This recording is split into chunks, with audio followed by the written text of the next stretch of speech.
A TV Cidade apresenta o primeiro encontro entre pré-candidatos ao governo do estado do Rio Grande do Sul nas eleições 2018. A promoção foi da Federação e ocorreu no 14º Congresso da entidade em Gramado, no dia 8 de junho. Acompanhe a participação dos pré-candidatos: Eduardo Leite, do PSDB, Jairo Jorge, do PDT, Luiz Carlos Reis, do PP e Matheus Bandeira, do Partido Novo.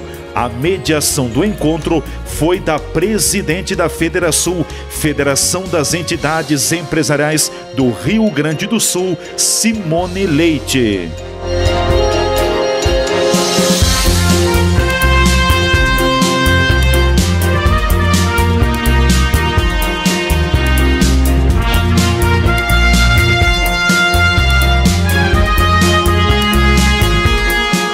Queria propor agora que nós pudéssemos fazer 2 rodadas aqui, considerando 5 minutos para cada uma das reflexões e respostas. E justamente a partir das reflexões da Federação, nós debatemos no 13º Congresso aqui no ano passado a necessidade de unidade de ação no Rio Grande do Sul. Todos os problemas do nosso estado seriam menores se nós tivéssemos mais unidade de ação. E o que cada vez está mais presente é a radicalização do debate e também o debate ideológico.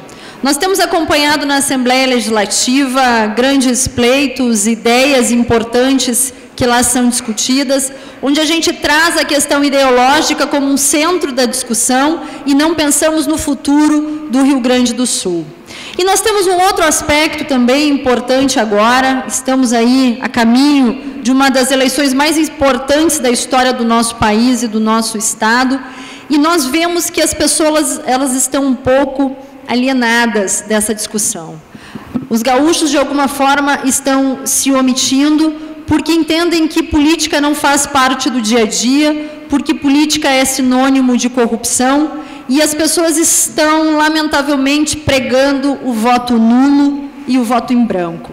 Eu queria que vocês pudessem, na condição de pré-candidatos, trazer um pouquinho desta ideia, desta radicalização do debate e da falta de unidade de ação.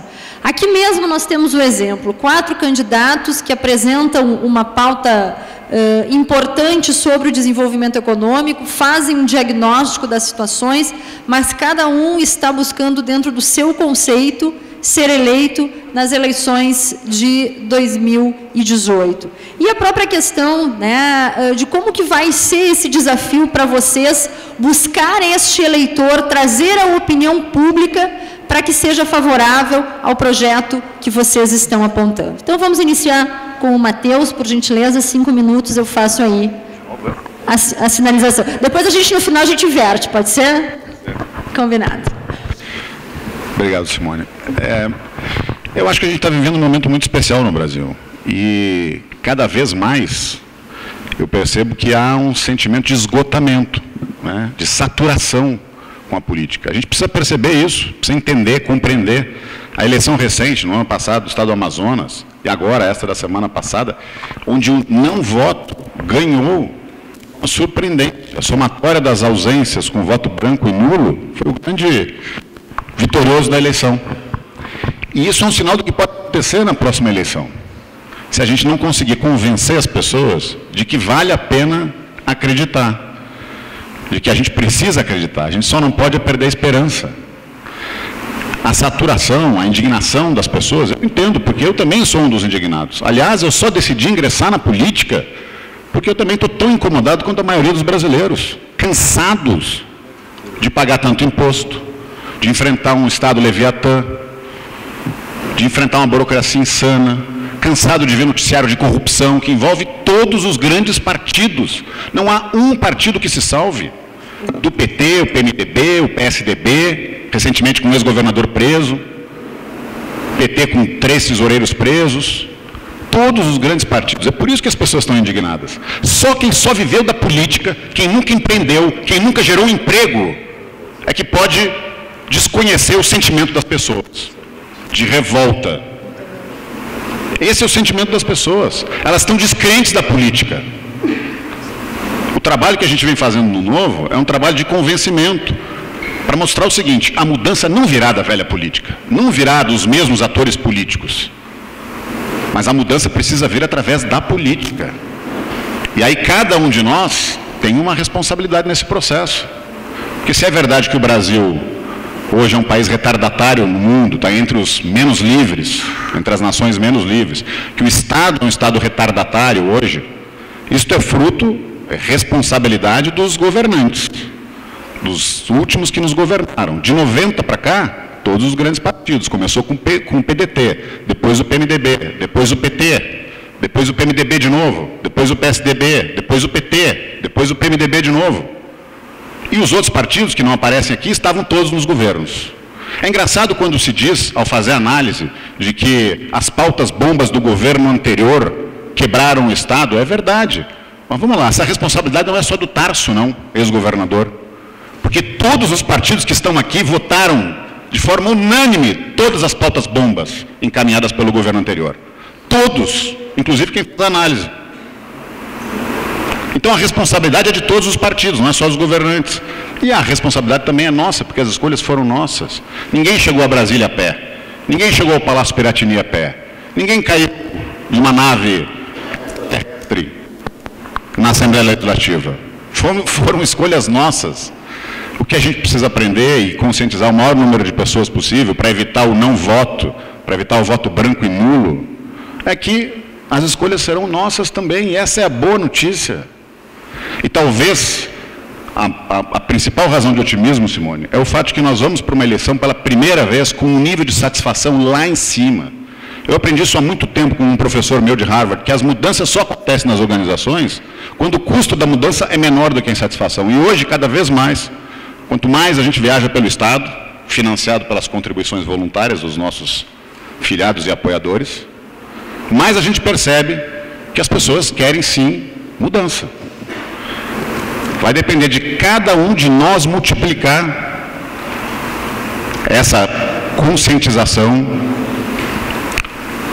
para lembrar que a mudança está na nossa mão, no nosso voto.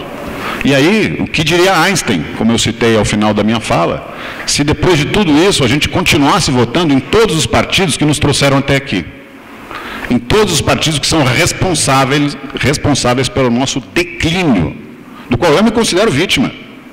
Eu tive passagem pelo setor público, trabalhando como um técnico, e tenho orgulho da minha passagem pelo setor público, no governo do Estado, à frente do Tesouro do Estado, à frente do planejamento, quando a gente conseguiu pela primeira vez, e num pequeno período, colocar as contas em ordem e voltar a investir.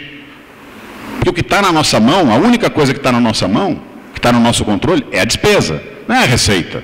A gente fica discutindo aqui se a solução virá para a receita. Quem aqui quer pagar mais imposto?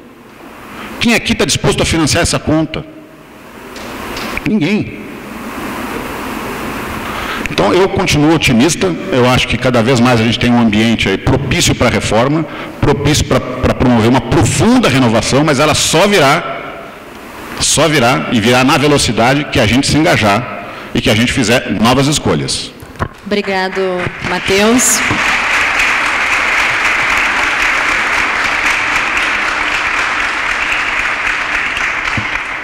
Jairo Jorge. Simone, eu quero ser governador para fazer diferente, não quero ser governador para fazer igual. E para fazer diferente, nós precisamos compreender profundamente o que está acontecendo no nosso Estado, no nosso país. Nós vivemos hoje um ceticismo, um desencanto. Isso afasta as pessoas da política. Mas a forma de fazer política do Rio Grande também afasta as pessoas. Nós vivemos esse processo agudo de chimangos e maragatos, revivido epicamente, não só na Revolução Federalista de 1893, ou depois na Revolução de 23, mas isso acontece permanentemente. É um modo de pensar. Este modo de pensar, onde está nós e eles, vencidos e vencedores, ele se esgotou. Nós não podemos mais continuar com esta forma de pensamento, onde para nós é mais importante a vitória do que a solução. Veja, para nós é mais importante a vitória, porque a vitória significa que eu estou vencendo, mas alguém está sendo derrotado.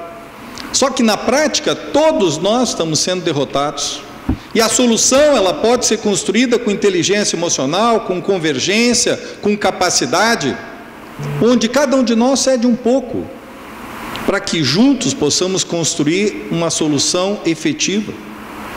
Portanto, esta é uma eleição que nós temos que ter capacidade de convergência. Quem sair das urnas não pode repetir um velho discurso. Não existe aqui uma solução mágica, não existe aqui um salvador da pátria. O líder tem que ter capacidade de liderança, tem que buscar aquilo que nos une, não aquilo que nos divide. Aqui nós temos muitos pontos de divergência. Mas qual é o papel de um governador no Rio Grande? É buscar aquilo que nos une. Eu penso que é esta a tarefa de quem estará à frente do Rio Grande nos próximos 4 anos. O Rio Grande não tem mais tempo para aposta, mas o Rio Grande também não quer eleger um síndico da massa falida. Nós temos que ter efetivamente a capacidade da inovação, e é preciso a experiência para a inovação. Eu quero colocar a minha experiência. Veja, eu fui pró-reitor de uma grande universidade, eu fui secretário executivo de um ministério que tem um orçamento 1,5 vezes maior do que o orçamento do Estado do Rio Grande do Sul, Ministério da Educação. Eu tenho orgulho de ter sido um dos criadores do ProUni. Hoje são 2 milhões de jovens que estão na universidade. Eu tenho orgulho de ter sido prefeito da cidade que eu nasci. E ao concluir meu mandato, na pesquisa feita pelo Correio do Povo, Instituto Métodos, não pesquisa feita por mim, mas a pesquisa feita pelo Instituto Métodos e o Correio do Povo, apontou que a minha administração, a administração de Canoas, foi a mais bem avaliada, com 77,8% entre as maiores cidades do Rio Grande do Sul. Eu não prometi que ia diminuir impostos, eu fiz. É isso que as pessoas querem. As pessoas estão cansadas de promessas. As pessoas estão cansadas de discursos vazios. Criticar é fácil, difícil é fazer, dizia o Churchill. É fácil criticar. O difícil é colocar em prática a desburocratização. O difícil é fazer com que essas ideias se tornem realidade. Eu enfrentei uma prefeitura com dificuldades. Quando eu assumi a prefeitura, eu tinha 25 mil reais em caixa. 25 mil não é milhões.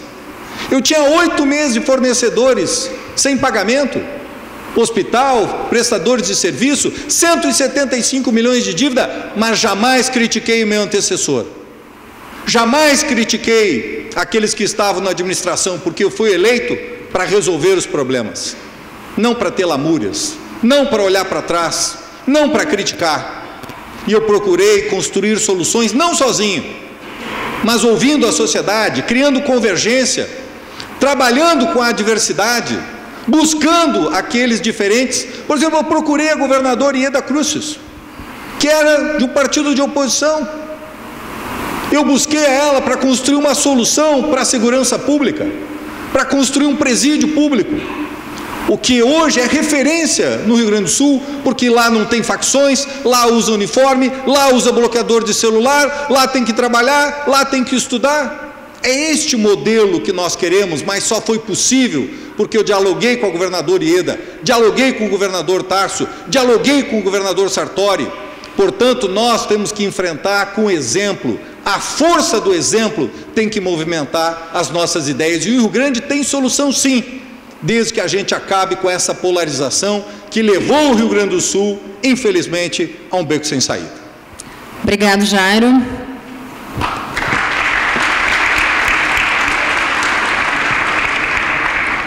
Luiz Carlos Heinz, o microfone está aí do teu ladinho. A gente está colocando hoje, a situação política do país, do próprio Rio Grande do Sul, não está muito fácil. Mas o que a gente não pode é perder a esperança, e a profissão do gaúcho é a esperança. Eu mostrei, no fim da minha fala, que temos que resgatar essa autoestima do povo do Rio Grande do Sul. E a minha história de vida, eu não estudei em Harvard, não estudei em grandes universidades, aprendi a fazer controle de estoque no barzinho do meu pai. Com 10, 12 anos ele me ensinou como é que eu tinha que comprar bebida quando vinha a cada mês, quem vendia Coca-Cola, cerveja, cachaça, para comprar uns pacotes de cigarro da Souza Cruz, da Santa Cruz. Ali eu tive que aprender a fazer. Contar o dinheirinho que sobrava no final do dia, para saber quando o viajante viesse eu tinha o dinheiro para pagar, se eu aprendi a fazer na vida. Isso me ensinou, mais tarde estudando, com dificuldade, chegando à faculdade, trabalhando sempre para poder custear os meus estudos. Chego em São Borja, onde nós estamos há 44 anos, uma atividade, e num determinado momento me bolharam para ser prefeito daquela cidade. E cheguei nas mãos do Juca Alvarez, o homem me conhece, eu tive orgulho e honra de ser prefeito daquela terra, onde deu 2 governadores do Rio Grande, onde deu 2 presidentes da República, de lá saíram. E fazer o que a gente fez naquele momento, e vejo agora o Instituto Floresta, na questão, por exemplo, da segurança pública. Aquilo já fizemos em São Borja, Valmir. Tu lembra que nós reunimos a Associação Comercial, Sindicato Rural, juiz diretor do fórum, promotor de justiça, brigada militar, polícia civil, nós já fizemos lá atrás. E os empresários ajudaram. Os carros estavam em cima de toco, não tinha pneu, não tinha motor e não andava. Colares era o governador. A sociedade nos ajudou e nós já fizemos naquele momento, onde nós damos dinheiro para a brigada, funcionários para a polícia civil, que não tinha gente para poder fazer. Então esse modelo nós já adotamos e deu certo. A sociedade ajuda, e esse é um dos modelos para a segurança pública que nós podemos fazer o empresariado e a sociedade participar desse processo. Mas tem que ter credibilidade. Da mesma forma, essas inovações, essas mudanças que nós precisamos fazer, é importante. Eu sei, depois eu não posso me queixar, um estado que tem hoje 194 mil aposentados e pensionistas e 92 mil funcionários da ativa. Essa é a minha responsabilidade. Para vocês que são empresários, entendam que um estado que pagou o ano passado, no orçamento de 2017, pagou 19,3 bilhões de juro. O déficit da Previdência foi outros 10,5 bilhões. Entre déficit da Previdência, arrecadou próximo de 5 e pagou 15. Esse é o Rio Grande do Sul que nós temos que administrar. Eu sou coerente, sou consciente e que só pulso firme, mão forte que possa fazer esse Estado entrar para os eixos. Esse endividamento, veja, foi quase 30 bilhões de um orçamento de 63. Praticamente 50% do que nós arrecadamos é gasto com juro e com a Previdência. É a realidade, eu não vou mudar isso. O governador Tarso Genro fez medidas que começaram a diminuir essa desigualdade com relação à Previdência. O atual governador estadual fez mais um pouquinho. E nós temos que continuar, e quem sabe lá pelo ano 2025, essa conta da Previdência seja equilibrada. Temos que ser coerentes, eu não vou mudar isso. Então essa é uma realidade que nós vamos enfrentar com o Rio Grande do Sul, eu estou consciente disso, de que tem que fazer esse enfrentamento para poder fazer esse Estado crescer. E só com o crescimento, com o desenvolvimento, nas ferrovias hoje tem um fundo americano, já está estudando os 3.200 quilômetros, junto com a Rumo LL. Se a Rumo não quiser, tem alguém que vai bancar. O que nós podemos fazer é desenvolvimento. Não é capital do Estado que não tem dinheiro e nem da União que muito menos tem dinheiro. Tem um pouco mais, mas não tem recurso. Para nós duplicar a nossa BR-116, que vai a Pelotas ou que vai a Rio Grande, para nós pegar a 290, para nós pegar uma 386, para nós fazer uma ponte do Guaíba, onde não quiseram o tempo da IED, que já podia estar concluída, era uma parceria público-privada. Alguns partidos foram contra, bueno, não saiu. Vamos levar 3 ou 4 anos para fazer aquela ponte. Falei na energia, existe recurso hoje no Brasil e no mundo para nós fazermos a energia que o Rio Grande precisa.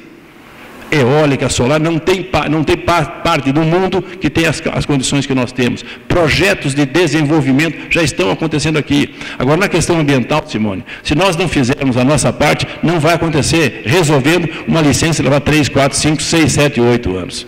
Portanto, nós temos certeza que o Estado tem jeito, e esse jeito nós vamos mostrar governando, mas aberto com a sociedade, não estou falando esses números da Previdência e o colapso das finanças do Estado do Rio Grande do Sul. Muito bem, muito obrigado, Luiz Carlos. Por favor, Eduardo Leite. Simone, essa pergunta sobre a política, ela me faz lembrar, no final do ano passado, quando o ex-presidente dos Estados Unidos, Barack Obama, veio ao Brasil, e eles convidaram 10 jovens brasileiros para conversar com o presidente Obama. E eu era o único político que foi convidado para estar lá, nessa conversa com o presidente Obama, por 1h30, onde ele queria nos ouvir sobre de que forma que a Fundação Obama poderia ajudar a jovens que querem transformar a sociedade, né? As outras ações todas eram de movimentos fora de governo, né? Uma jovem que trabalhava com empreendedorismo nas favelas do Rio de Janeiro, outro que trabalhava com um projeto social de educação, enfim. Quando chegou a minha oportunidade de falar ao presidente Obama, eu dizia que todos ali eram igualmente importantes, né? E é claro que todas aquelas iniciativas que ali estavam colocadas eram bonitas e relevantes, mas que a gente tinha que ter clareza de que o grande canhão de transformação é governo.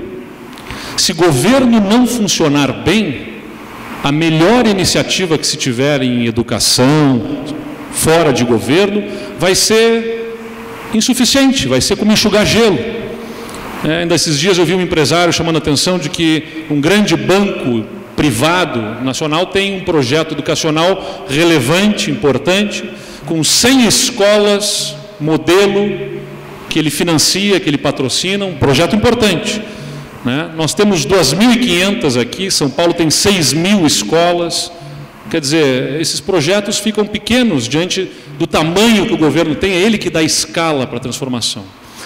E governo se acessa através da política, né? E aí a gente tem que exercer política com a clareza, eu exerço dessa forma, eu não tenho o sentimento de que quem não está comigo está contra mim. Porque é isso que a gente está vendo se acirrar nessa eleição, ou nesse processo eleitoral que vai se iniciando, nessa pré-campanha. O tratamento de que, se não concorda comigo, está contra mim e eu vou acabar com aquela pessoa, né? Esse tipo de política, para mim, não serve. Nós temos que saber dialogar, porque, vejam bem, entre o próprio meio empresarial, vocês têm as suas entidades, a Federação tem divergências internas, terá divergências internas, as suas associações comerciais têm divergências internas, e vocês lidam com um público que é semelhante entre si, de gente parecida, e mesmo assim é difícil. O que dirá na sociedade com toda a sua diferença, com as diferenças sociais, com o abismo social que a gente tem no Brasil, com as diferenças culturais, regionais?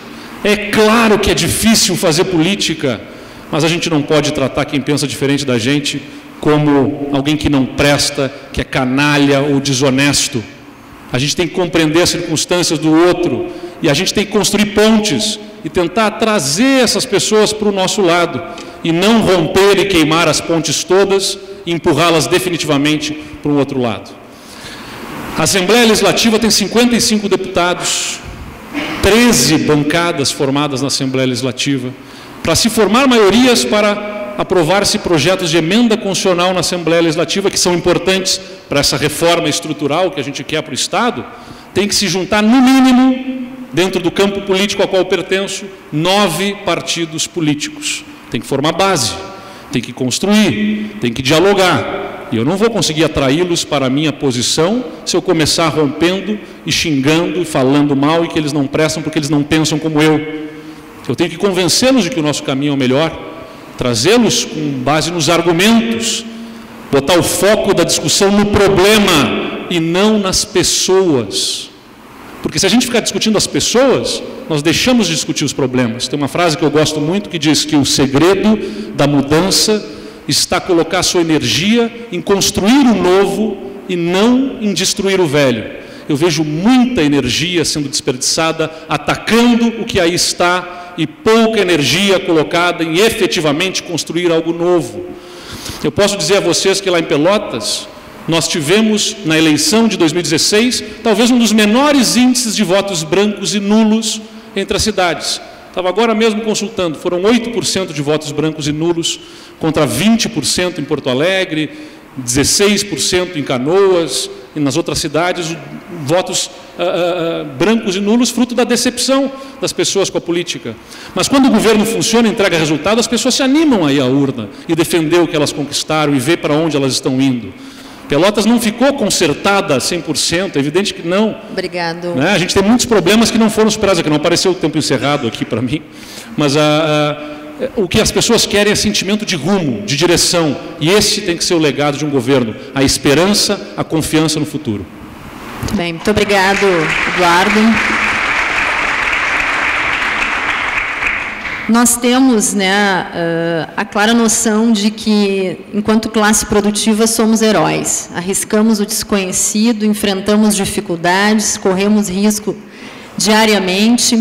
E a nossa entidade, a Federasul, que tem essa vinculação com 168 entidades filiadas, tem um projeto muito claro que nós entendemos que precisa ser debatido na campanha eleitoral, mas principalmente ser colocado em prática a partir do próximo governo que assumirá esse difícil desafio de governar o Estado do Rio Grande do Sul. Nós precisamos falar sobre infraestrutura, investimentos em infraestrutura, e para um Estado que está falido, não há outra forma que não seja parceria público-privada e concessões. Trazer a iniciativa privada para fazer aquilo que ela faz com muita excelência.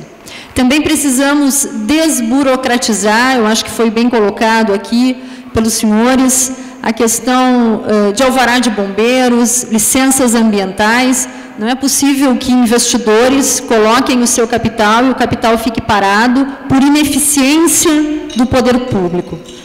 Nós temos hoje pessoas que nos enxergam como vilões e fazem de tudo para travar o nosso desenvolvimento enquanto empresários e, por consequência, a geração de riqueza também para o Estado. E a própria situação que a gente fala, né, que é um Estado muito hostil para quem produz, para quem gera riqueza, em função da alta carga tributária. Então, com base nesses 3 pontos, que são os nossos pilares, é o pilar de quem produz, de quem não quer sair do Rio Grande do Sul, mas talvez não tenha outra escolha se nós não mudarmos a forma como somos tratados aqui pelo governo e pela própria Assembleia Legislativa também. É bom que se diga que a gente está falando de poder público, Assembleia Legislativa e também a administração do nosso Estado. Eu gostaria que vocês pudessem, de forma objetiva, né, deixar esta mensagem para todos nós que somos formadores de opinião, para que nós tenhamos clareza neste debate, porque a Federasul e as nossas filiadas optaram em participar do debate político.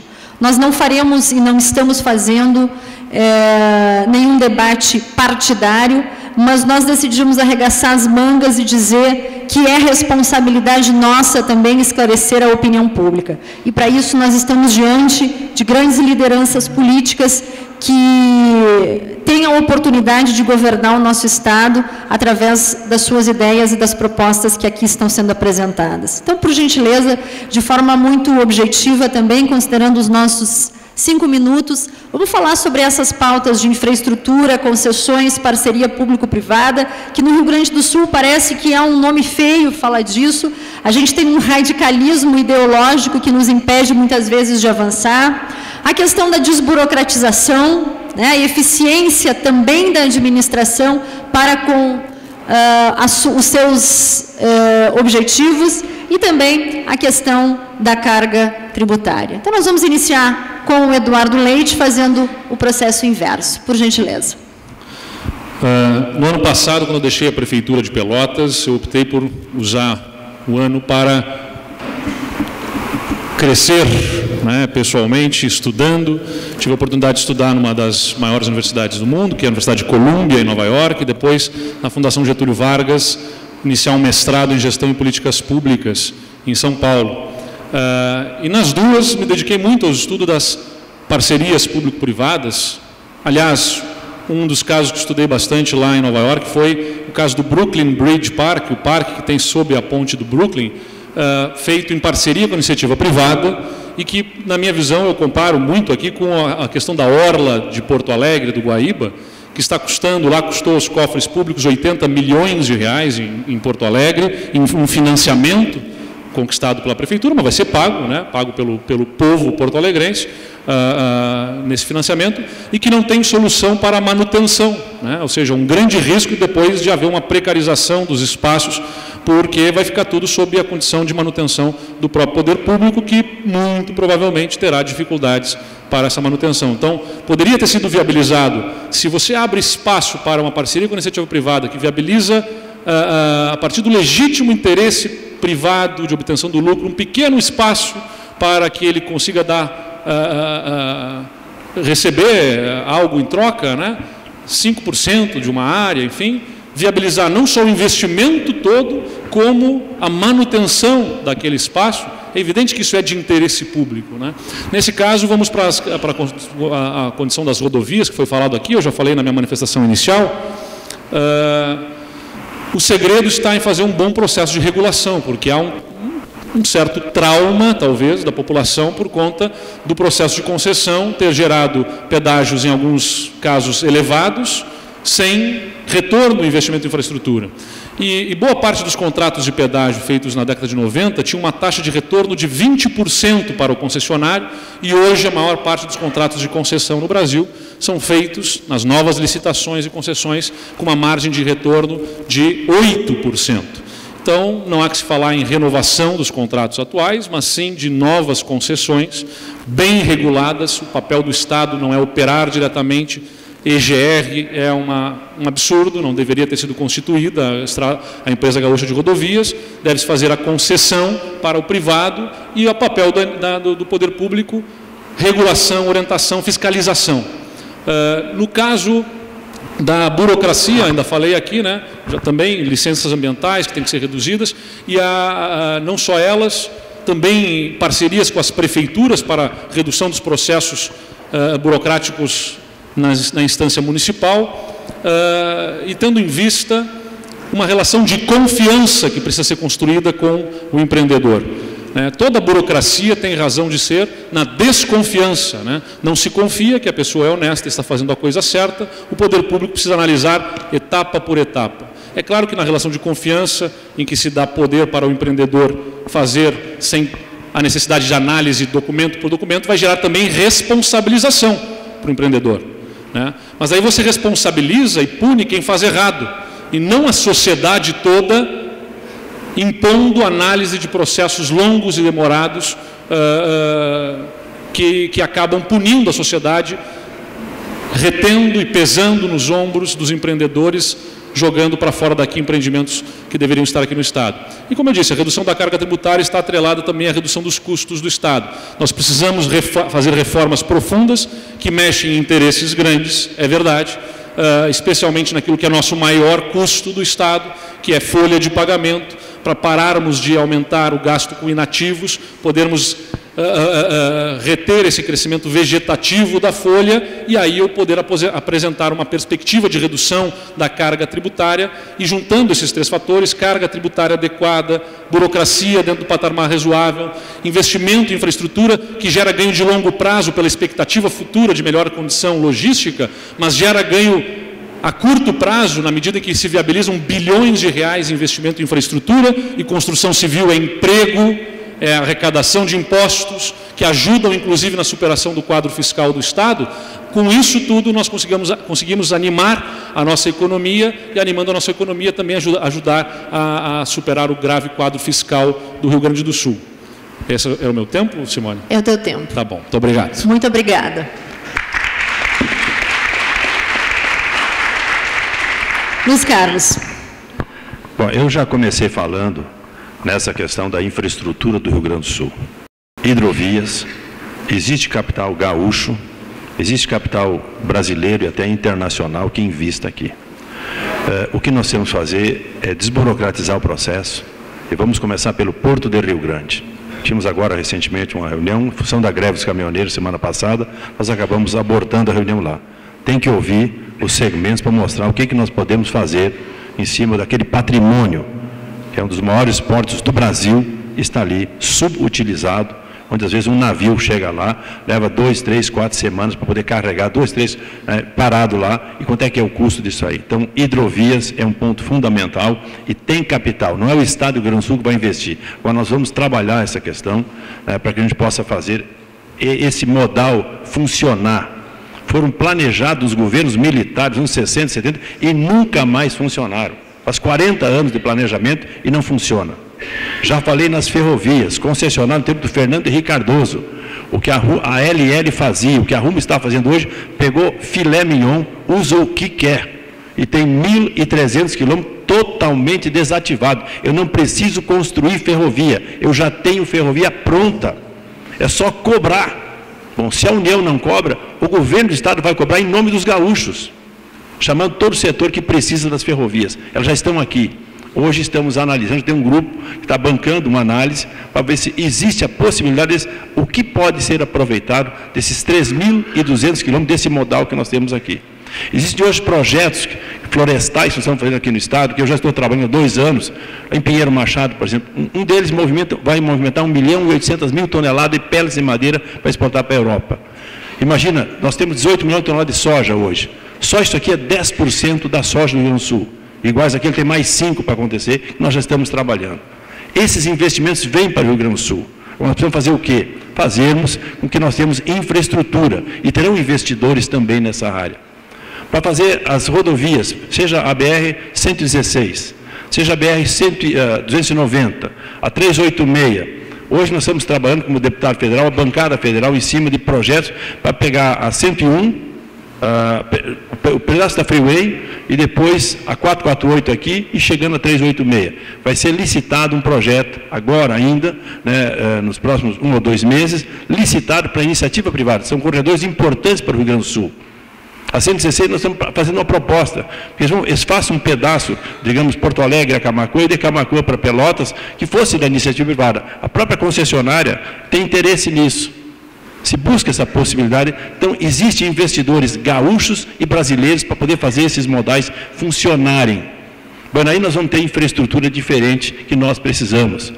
Nós temos a questão da energia que eu falei para vocês. Imagine que a barragem de Panambi, na cota 130 lá no Rio Uruguai, uma ação do Ministério Público Estadual, porque alagava em torno de 20 hectares no Parque do Turvo, que tem 17.490 hectares, alagava em torno de 20 hectares, suspenderam os estudos. Nunca se fez nada em cima disso. O deputado está fazendo, hoje os prefeitos da região estão fazendo, a Associação Comercial de lá, CISAP, de Santa Rosa, está liderando um movimento. Como é que eu não vou atrás de um investimento desse, de 5 bilhões de dólares nessas 2 obras, 38 mil empregos diretos? Eu tenho que ser o maior interessado, não só pelos empregos, pelo investimento do Brasil e da Argentina, mas nem o Brasil tem esse dinheiro. Se eu pegar o orçamento da União hoje, 17, 18 bilhões é o orçamento para todas as rodovias, ferrovias, hidrovias, portos e aeroportos do Brasil e energia. Que dinheiro vai fazer uma obra dessa que custa 20 bilhões as duas, para a Argentina e para o Brasil? Energia eólica. Nós buscamos, pessoal, nós ajudamos um projeto entre Livramento e Rosário do Sul, 200 megawatts. Está lá, levou um tempo para conseguir as licenças em Brasília, agora não sai licença ambiental aqui.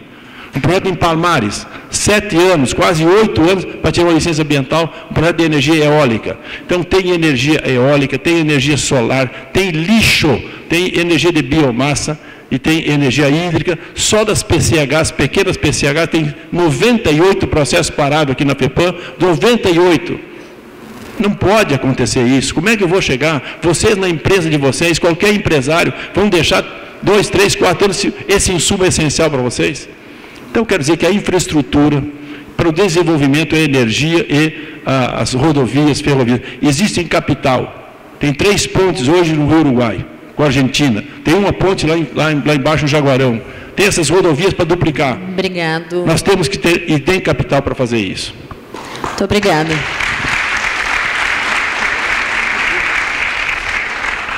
Jairo, por favor. Veja, quando eu deixei a Prefeitura de Canoas, eu procurei conhecer profundamente o Rio Grande. Eu rodei mais de 100 mil quilômetros. Eu visitei cada cidade. Eu visitei os 497 municípios exatamente para conhecer profundamente a realidade do Rio Grande, para conhecer os problemas, as angústias, mas também as potencialidades que cada cidade e cada região tem. Nós não podemos ter um remédio único para as 497 cidades. E para conhecer efetivamente, se dá a partir dessa experiência, ouvindo os empreendedores. E ao ouvir os empreendedores do campo da cidade, é que a questão da burocracia, ela aparece, não de uma forma, muitas vezes, burocrática, artificial, acadêmica, mas ela se mostra como algo concreto. Eu ouvi de um produtor de Arroio Grande, um produtor de arroz, que levou 2 anos para ter a liberação de um canal de irrigação, a limpeza de um canal de irrigação. Eu ouvi de um produtor em Uruguaiana que levou 2 anos para ter autorização para colocar um pivô fundamental para irrigação. Eu ouvi de um produtor em Bozano que levou 1 ano e meio para a FEPAM dar uma licença para corrigir uma cerca de 1.600 metros. Eu ouvi, sim, de um empresário em Teutônia que construiu uma empresa de concreto e ficou 2 anos com a empresa parada porque o DAER não deu um carimbo. Veja, um carimbo. Ou em Antagorda, que uma ervateira ficou fechada há 1 ano, porque o DAER não permitiu que os fios de alta tensão pudessem cruzar a rodovia. Veja, eles não iam fazer nem o acesso e nem a ligação, apenas uma autorização, apenas um carimbo. Eu estive em Boqueirão do Leão, quando um dono de um supermercado teve apreendido o queijo que é produzido em Boqueirão, em Progresso, que é ao lado de Boqueirão do Leão. Veja, existe autorização para a produção e para o consumo daquele queijo em Boqueirão do Leão, em Progresso, mas é proibido vender em Boqueirão do Leão. Por quê? Por que os nossos produtores não podem vender em outras cidades se ele tem, sim, o sistema de inspeção municipal? Veja, o queijo produzido em Boqueirão, em Progresso, não pode ser consumido em Boqueirão do Leão, que é do lado. É esta burocracia que está matando o Rio Grande, e nós precisamos, sim, Simone, mudar isso. Mas mudar com atitude, fazer com que o Rio Grande do Sul seja o mais célere, com um licenciamento impositivo. No 60º dia, a autorização é emitida. Veja, eu fiz não só o shopping, mas hoje o Medical Center, que vai ser inaugurado este ano, também com 57 dias. São empreendimentos complexos, mas é possível fazer em 60 dias. Hoje nós temos mais de 100 projetos de PCH, pequenas centrais hidrelétricas, que estão aguardando licenciamento. 10 anos para um licenciamento. Quanto tempo leva o licenciamento em Santa Catarina? Leva, meus amigos, 180 dias. Nós levamos 10 anos. Veja, nós temos aí uma carteira entre 2 e 3 bilhões, tendo deficiência de energia. Isso está na mão do Estado. Quanto custa desburocratizar o Estado? É um custo marginal, é um custo menor, mas exige determinação, exige coesão, e só acontece nos primeiros 100 dias de um governo. O governo tem que ter capacidade não de pensar 8, 9 meses depois que assumiu para tomar as primeiras decisões, tem que tomar as decisões dos primeiros dias, e nós temos que desburocratizar, uma desburocratização total. Temos que reduzir, sim, a carga tributária. Eu ouço economistas dizendo que não é possível. Até quando nós vamos ir com a carga tributária? Em 1916 a carga tributária era 7% do PIB, hoje ela está chegando próximo do 40%. Até onde iremos? Nós temos que ter coragem de fazer isso.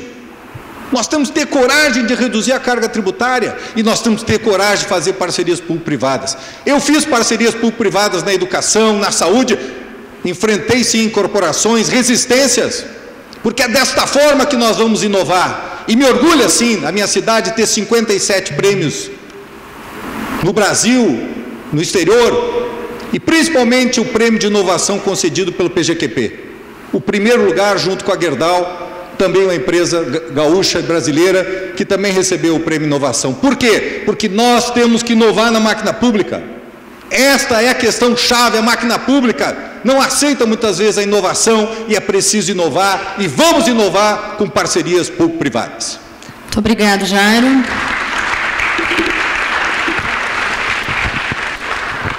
Matheus. Obrigado, Simone.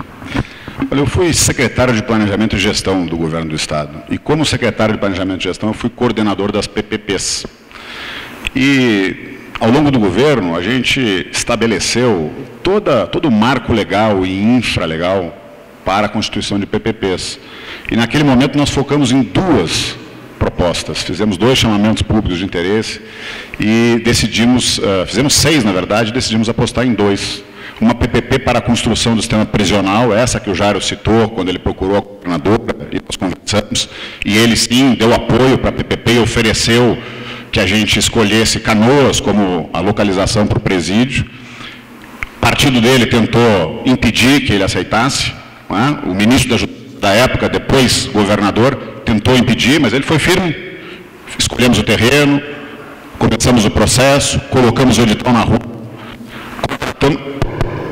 contratamos um vencedor e logo depois o colega de partido do Jairo se elegeu governador e interrompeu a PPP. PPP que se destinava a substituir o presídio central, que até hoje está aí como o pior presídio da América Latina, uma vergonha. Então, este presídio que o Jairo citou não é a PPP que nós queríamos fazer, modelar, que foi inspirada nos melhores exemplos do mundo. Fomos conhecer no Reino Unido as 3 melhores PPPs do mundo prisionais, com os melhores indicadores que existem. E uma outra PPP que foi de infraestrutura, a RS 010, a Via Leste, que também não foi adiante por conta do governador seguinte. Mas eu quero falar um pouco sobre o que foi citado aqui na pergunta anterior, a respeito do consenso e da polarização. E quero lembrar o seguinte: não tem nada de errado em polarizar, em assumir posições firmes, contundentes e defender aquilo que a gente acredita. Isso faz parte da democracia, do debate de ideias. As pessoas que têm um pingo de moral e de decência têm o dever de denunciar os desmandos que foram feitos no país, as mazelas econômicas, as chagas sociais, as escolhas equivocadas de políticas públicas. Existem 2 polos, sempre, o errado e o certo. Eu quero estar do lado do certo. Eu não tenho problema nenhum de polarizar. Eu não bato em pessoas, eu bato em comportamentos, em atitudes, em políticas. A democracia, gente, é o regime das maiorias. Respeita as minorias, mas é o regime das maiorias. Existe um livro que é meu livro de cabeceira, chamado Why Nations Fail, Por que as Nações Fracassam, de Daron Acemoglu, um economista de Harvard. Tem um dos capítulos que ele se destina justamente a mostrar a inutilidade do consenso, dessa construção de consensos mínimos, de convergência. Porque nenhum avanço da sociedade moderna foi construído, foi alcançado por consenso. A Revolução Gloriosa no século XVII não foi feita por consenso. A abolição da escravatura não foi feita pelo consenso. O combate à hiperinflação no Brasil não foi feito por consenso. PT e outros de esquerda votaram contra. A gente não vai privatizar por consenso, a gente não vai combater os privilégios por consenso. O que a gente precisa fazer é a tarefa dura, árdua, de construir maioria para garantir legitimidade para fazer as reformas. É isso que a gente precisa fazer. Agora, o tema inicial desse debate era como construir um Rio Grande livre e mais propenso ao desenvolvimento. Eu escutei aqui que o Estado é o canhão da sociedade. O canhão da sociedade é o indivíduo, é quem empreende, é quem toma risco. São pessoas como Luiz Carlos Stefani, que é empreendedor, apesar da carga tributária, da burocracia, um grande empreendedor. O Jeremias, que eu estou vendo aqui, que saiu do nada e construiu um negócio espetacular, do qual eu sou cliente. Como o Davi Randon, que tem uma família empreendedora há décadas. Esses é que são o canhão da sociedade. Os produtores rurais, Rodrigo, que apesar de todas as dificuldades, continuam produzindo alimentos e riqueza para o país, o motor da economia do Rio Grande e do Brasil. O poder do indivíduo como único agente criador de riqueza e de oportunidade de emprego e renda para as pessoas é insuperável. Aqueles que apostam no governo como canhão da sociedade podem olhar para se inspirar em Cuba, Venezuela, Coreia do Norte. O Estado é o Leviatã, que nos tira 40% da economia, do que a gente produz, que cada vez mais sufoca o setor produtivo e as pessoas que trabalham. Não, gente, o canhão da sociedade não é o governo, e é por isso que a gente tem que polarizar. Por isso. Obrigado, Matheus. Obrigado. Muito obrigado.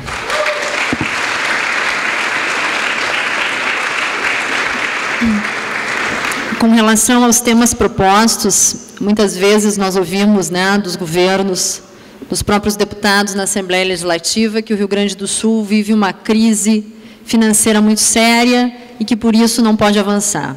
Mas nós temos convicções de que precisa ter vontade política para colocar estas pautas em andamento, fazendo a conexão necessária do poder público com a iniciativa privada, fazendo as verdadeiras PPPs no campo das ideias, que é justamente unindo o Rio Grande do Sul em favor de quem produz, de quem gera arrecadação, e aí a gente fala da classe produtiva, que são os trabalhadores, os operários, os empreendedores, os profissionais liberais.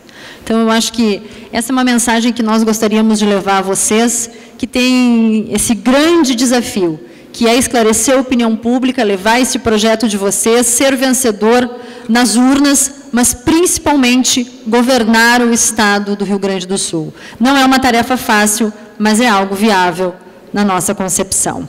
Vou agora encaminhar para o encerramento, para suas considerações finais como despedida. A gente precisa sim construir maioria na sociedade para ter legitimidade para fazer as reformas, a gente não pode perder tempo. Eu quero aqui reconhecer, apesar de todos os erros, todas as diferenças que eu tenho, reconhecer o esforço do governador Sartori, que está caminhando, tentando caminhar na direção certa, tentou mudar a Constituição, não conseguiu, tentou encaminhar o plebiscito e foi derrotado pela esquerda, que se uniu e impediu que a gente fizesse um debate sério e trouxesse a oportunidade de escolha soberana de cada um dos gaúchos nessa eleição. Muito obrigado, Matheus, pela participação.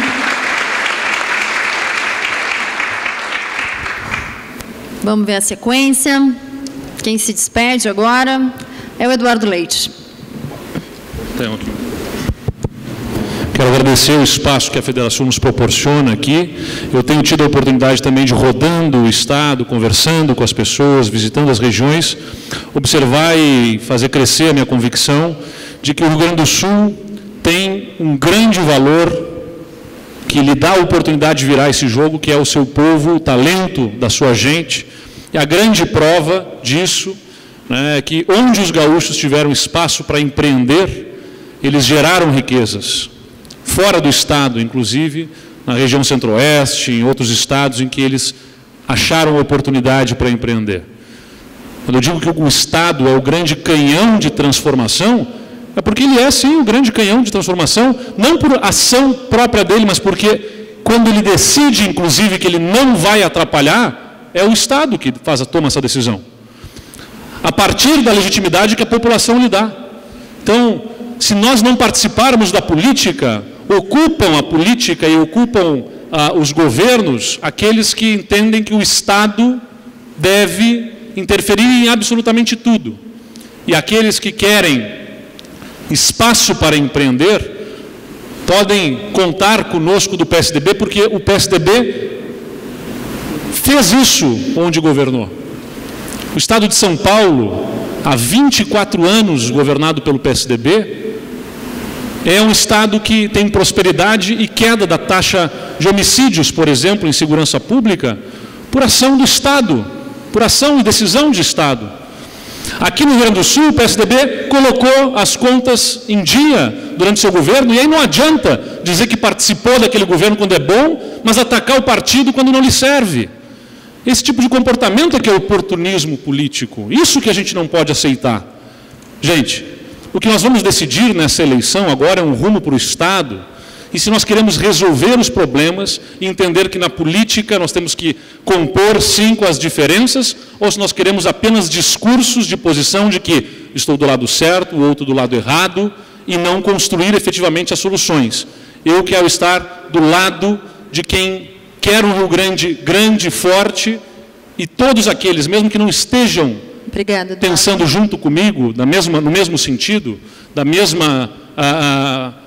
no mesmo partido, eu quero construir as pontes necessárias com essas pessoas todas para que possamos nos alinharmos e puxarmos numa mesma direção, porque senão vai ser pela força da física, se anulam as forças se cada um puxar para um lado e nós não saímos do lugar, como há muito tempo nós não saímos. Muito obrigado.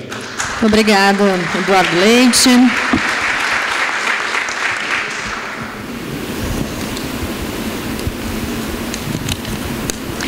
Luiz Carlos Reins.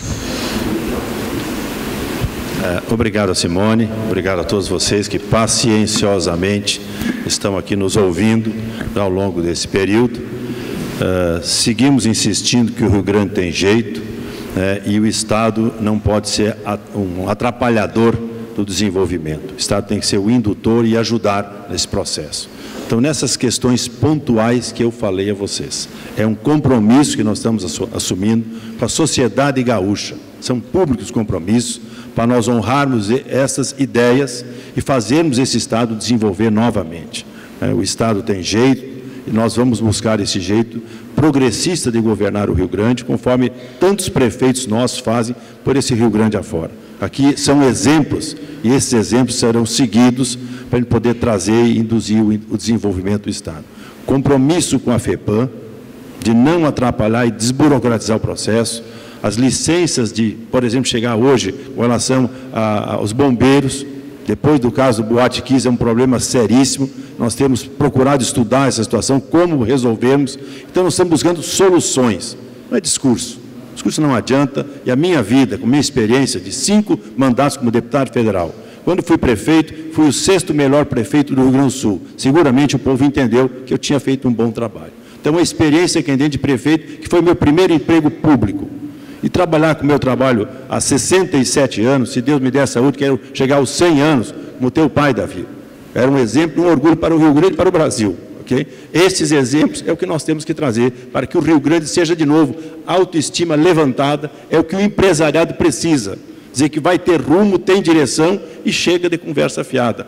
Vamos trabalhar, esse é o meu lema. Trabalhar é o que me fez chegar onde eu cheguei, saindo de onde eu saí e chegar onde eu cheguei. Então, essa experiência que eu tenho, de produtor rural, de engenheiro agrônomo, de técnico agrícola, de prefeito e hoje deputado federal, trazer essa experiência para acertar o rumo do Estado do Rio Grande do Sul. O Rio Grande tem jeito e nós vamos mostrar o jeito progressista de governar. Muito obrigado, Luiz Carlos Reins.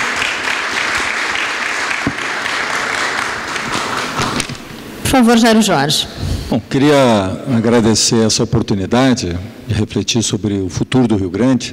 Agradecer aqui a presença da primeira-dama de Gramado, Bianca Bertolucci, que aqui está. Agradecer também a todos os dirigentes, Simone, a esta oportunidade ímpar. Eu penso que até as eleições passadas, os candidatos muitas vezes diziam aquilo que eles achavam que as pessoas queriam ouvir. Nesta eleição, nós precisamos dizer aquilo que os gaúchos precisam ouvir. Essa é uma eleição que tem que ser marcada pela sinceridade. De nada adianta nós prometermos o paraíso e depois entregarmos o inferno. De nada adianta nós criarmos ilusões como se existisse uma solução mágica para o Rio Grande. Não há. Mas há solução. E a solução está dentro de nós, da nossa capacidade empreendedora, da nossa capacidade criativa. A força está dentro dos gaúchos. Em todos os lugares que eu visitei pelo Brasil, lá está o líder, lá está o empreendedor, lá está o vencedor e lá está o gaúcho e a gaúcha. Que lá não tem as amarras que existem aqui. Mas se nós colocamos uma camisa de força em nós, nós temos competência sim, nós temos capacidade sim de fazer a diferença. E, portanto, a solução está dentro de nós, empreendedores. Eu quero dizer que eu falei muito aqui em inovação, soluções inovadoras. Mas nós precisamos olhar para os valores que constituem o Estado gaúcho, que estão na nossa bandeira. Lá está a igualdade. Só existe igualdade com a igualdade de oportunidades, que é a educação. Lá está, meus amigos, a liberdade. E só existe liberdade quando nós fazemos parte da solução e não do problema, como é hoje. E, portanto, empresários, trabalhadores, todos têm que fazer parte da solução. E lá está a humanidade. Porque só se governa, de fato, um Estado quando se governa com o coração. Porque atrás de cada decisão estão as pessoas. Muito obrigado. Muito obrigado, Jairo. Eu quero cumprimentar a cada um de vocês pelo entusiasmo, pela coragem de participar desse processo eleitoral, com muito carinho, agradecer essa disponibilidade de vocês estarem aqui. A gente sabe da agenda, a gente sabe que é uma campanha curta, que ainda tem Copa do Mundo, e desejar que vocês tenham muita serenidade, desejar que vocês tenham sucesso nesse pleito, levando as ideias que vocês pregam, e, sem dúvida, contem conosco. Porque, como eu disse, nós queremos fazer o debate político, nós precisamos fazer o debate político neste momento tão importante da história do nosso Estado. E que juntos possamos escrever um novo capítulo da história do Rio Grande do Sul.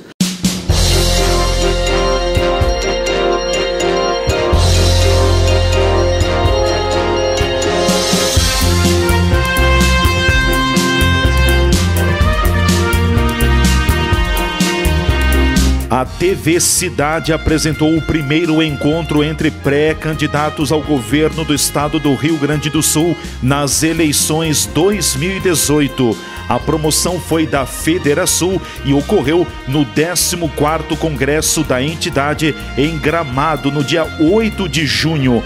Participaram do encontro os pré-candidatos Eduardo Leite, do PSDB, Jairo Jorge, do PDT, Luiz Carlos Reis, do PP e Matheus Bandeira, do Partido Novo. A mediação do encontro foi da presidente da Federação, Federação das Entidades Empresariais do Rio Grande do Sul, Simone Leite.